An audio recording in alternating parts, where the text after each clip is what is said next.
My name is BC Philippa Kaidul.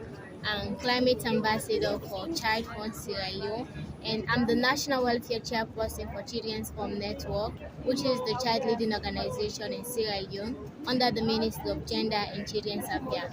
I'm super excited to be here at Dubai for COP28, looking at the experience which I've gotten and looking at the passion and the love which I've already grown for my environment.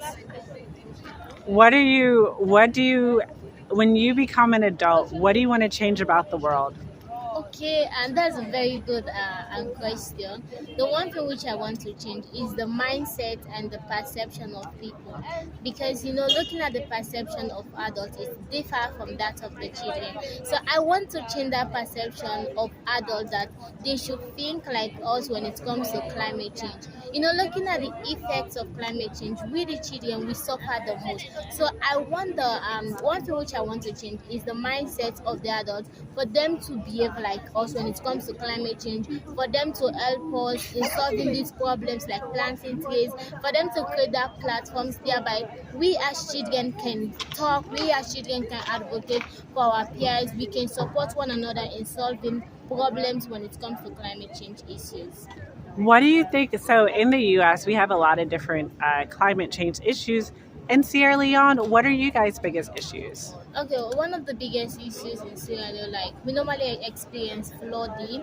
The reason why we normally experience flooding because in Freetown, to be specific, which is the capital city of Sierra Leone, people have been cutting down trees in order for them to build their houses. And in Sierra Leone, we experience two seasons, which are the rainy season and the dry season. So during the rainy season, since they've already cut down these trees, which are their purpose there to protect us and for them to absorb this water, then it's going to cause flood, massive flood when I tell you.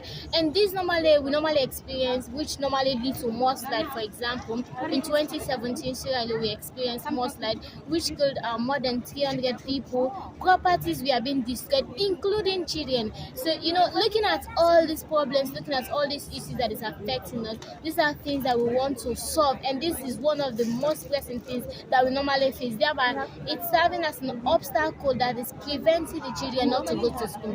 Because in the rainy season, there is no strategies that is being implemented by the government in order for it to prevent the children for them to be safe when they are going to school. So because of this, most of these children, they are being prevented not to go to school. Most of the time, their bags, their books, their uniforms are wet. So looking at this, it's one of the pressing things which we normally experience when it comes to climate change during the rainy season. Thank you. Okay. You always made me cry. I was just like, I'm getting teary-eyed. Just like, She's really I wasn't good. expecting. Wait, can we get The the vid- recording when you Yeah, I saw the video. I'm just like. I will send. Maria.